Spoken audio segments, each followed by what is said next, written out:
top 3 guns from SIG Next 2025. I was pleasantly surprised. It is the equivalent, like a rifle equivalent of the P365 Lux when it comes to recoil management. I can't believe I'm saying this because I've never been a 380 guy. You guys nailed it. I think because of that, 380 is gonna have a little comeback. We put everything we had into this project, and man, I couldn't be happier how it turned out. It's modernizing one of the best handguns of all time.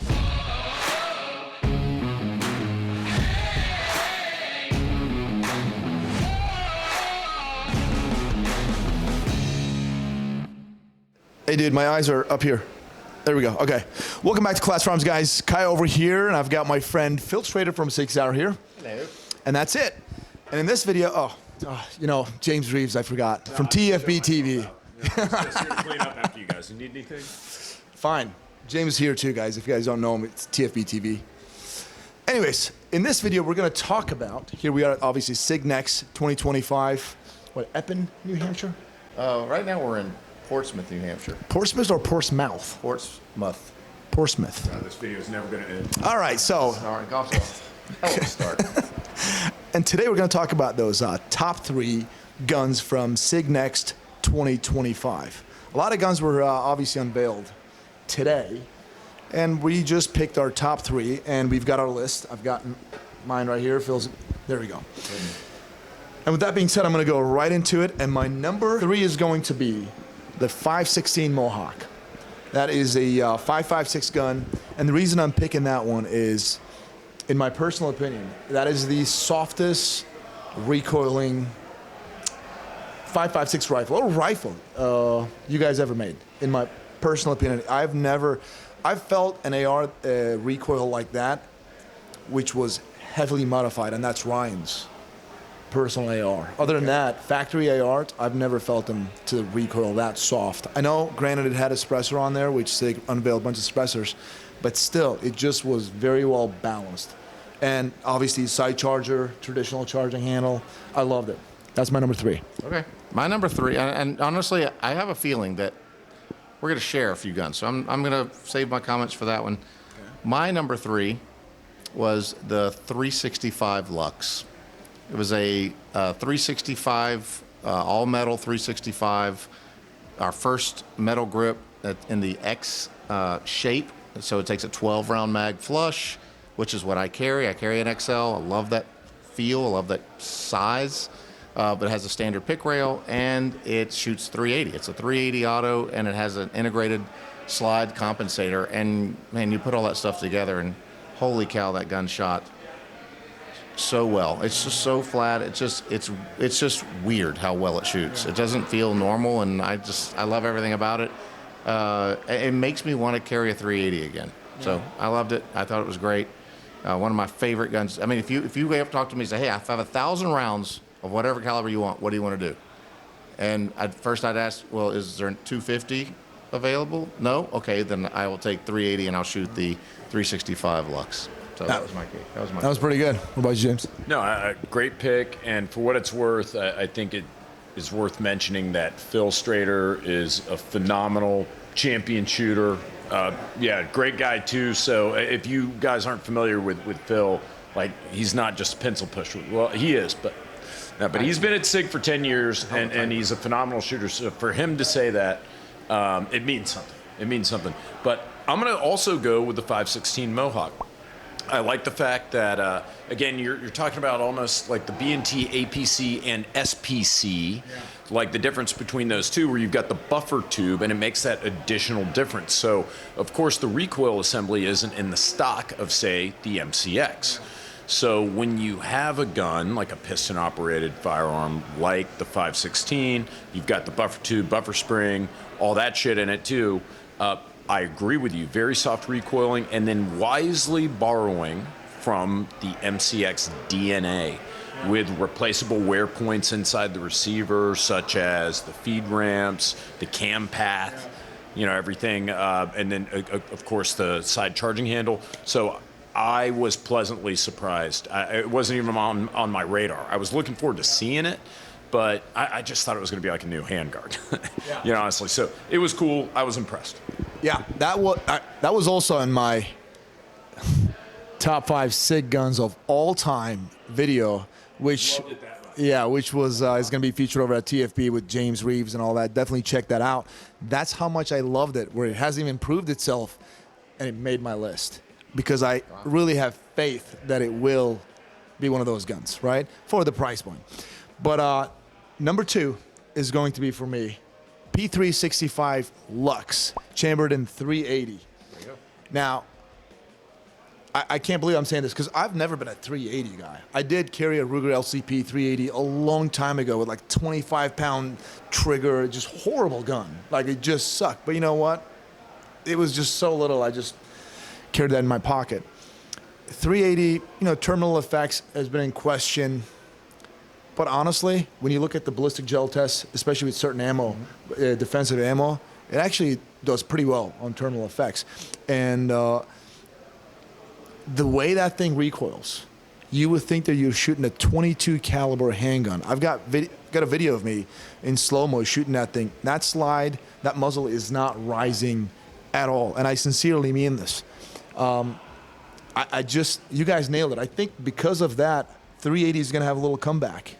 That's what I'm thinking. And the ammo's changed. It's way better than it was 15, 20 years ago. There's been as many advancements in 380 auto as there has been in 9mm. So it's an effective round, and someone who's recoil sensitive, well, they won't be with this gun. So I agree with your choice. My number 2 was the 516 Mohawk.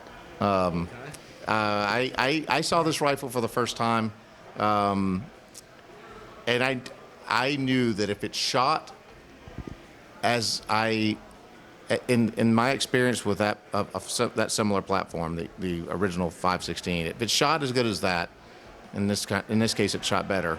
I knew that the added features, the side charging handle, and all the things we've added to this would kind of make it a sleeper rifle for this event. And when I got a chance to finally shoot it, I was very surprised. I was in a good way, and that was an easy number 2 choice for me. Yeah, I would say it is the equivalent, like a rifle equivalent of the P365 Lux when it comes to recoil management.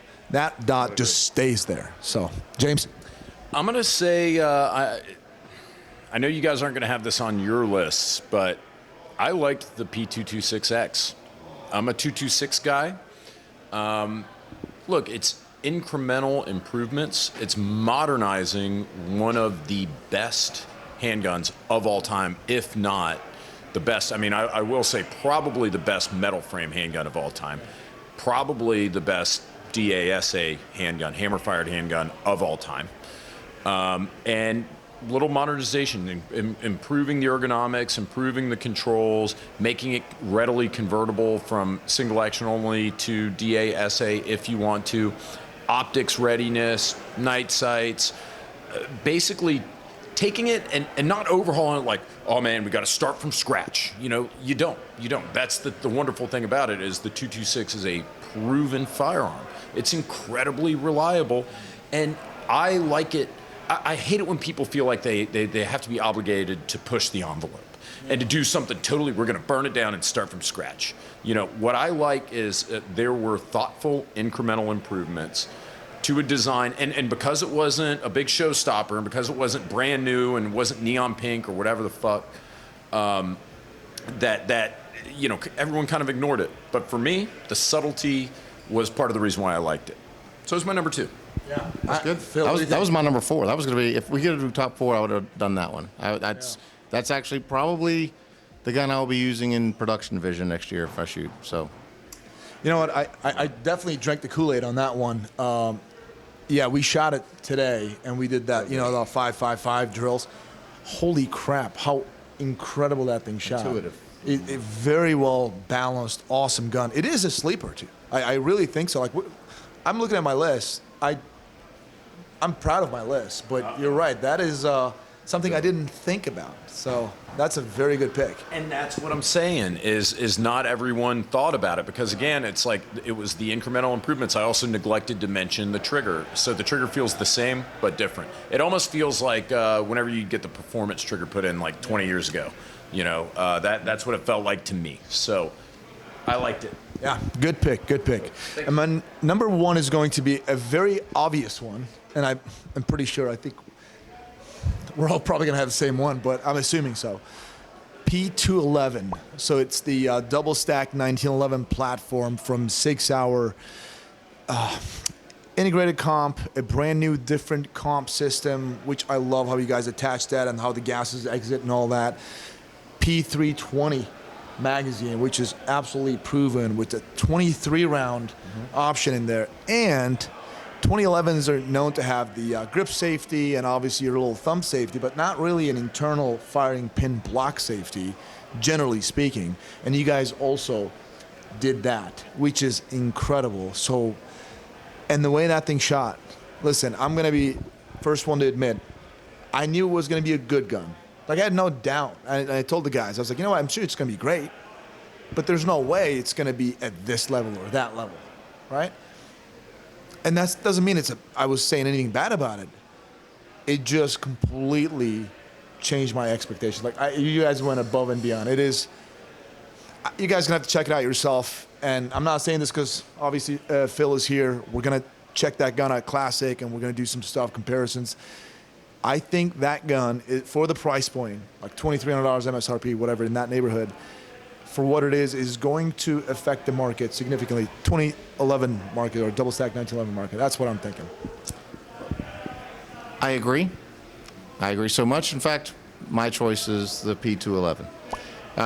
Same reasons, and I have a little bit of insight in that I have some background as far as the engineers that were involved and how passionate they are about the shooting sports and how passionate they are about shooting in general.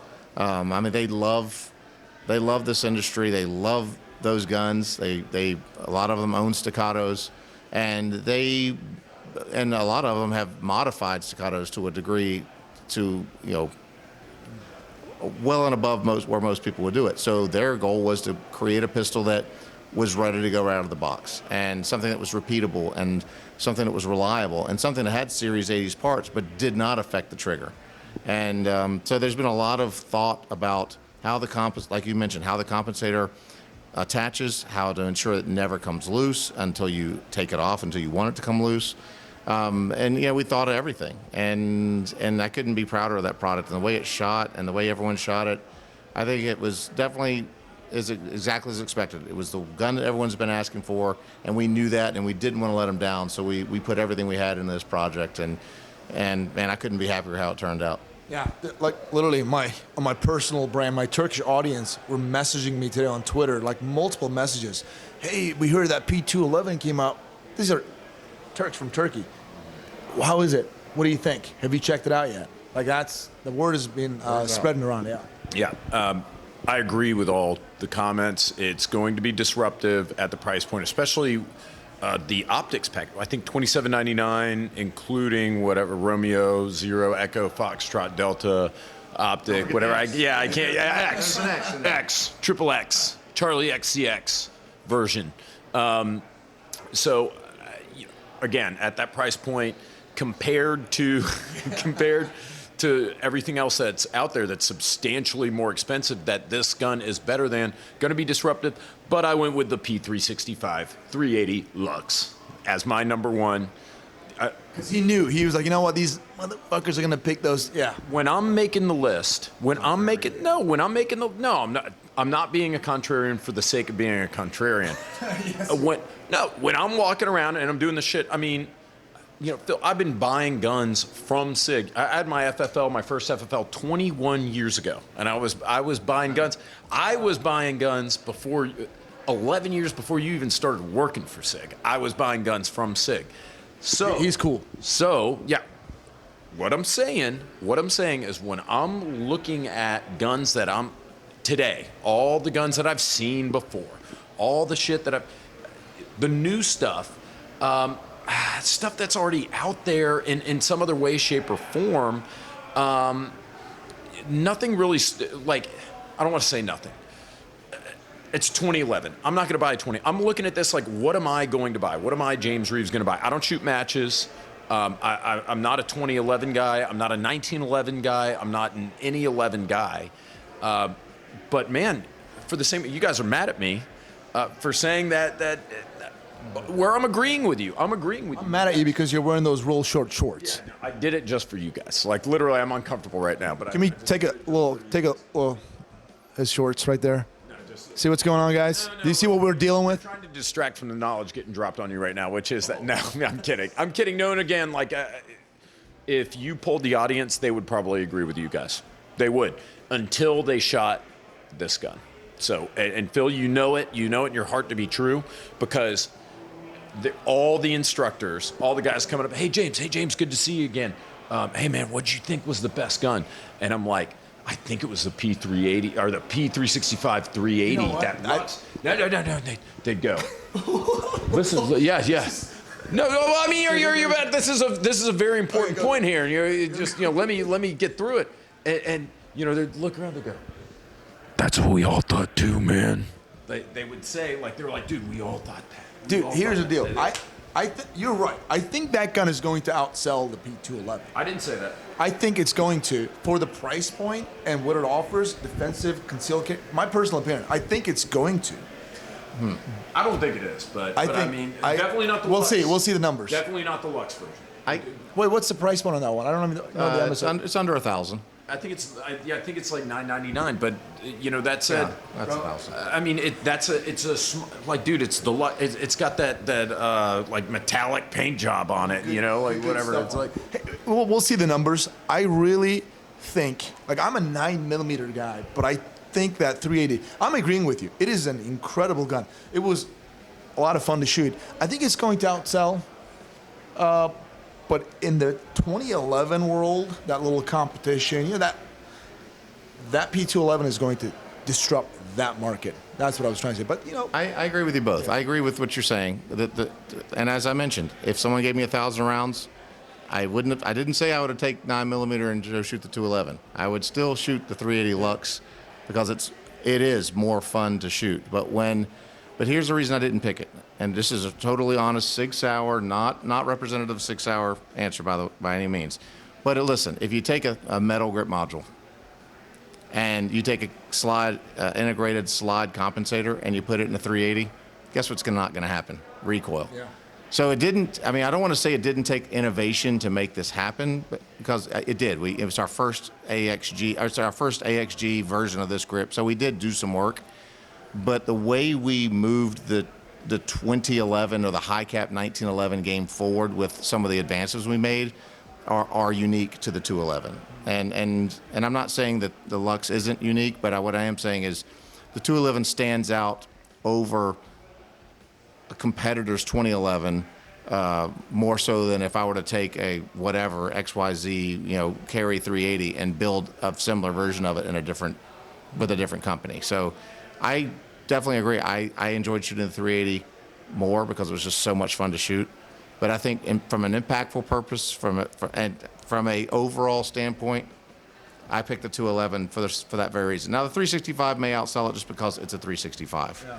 But we'll see. It'll be interesting to see. And I will say, personal bias. Again, full disclosure, I'm not a 2011 guy. I agree with all your points. It will be disruptive, but I'm just not a 2011 guy, so it's really hard for me to say yep, that's my number one. When I really, really, really enjoyed, I would go back and shoot a case right now through that 380 Lux. You're supposed to make number one. It's my pick. It's my pick, Phyllis.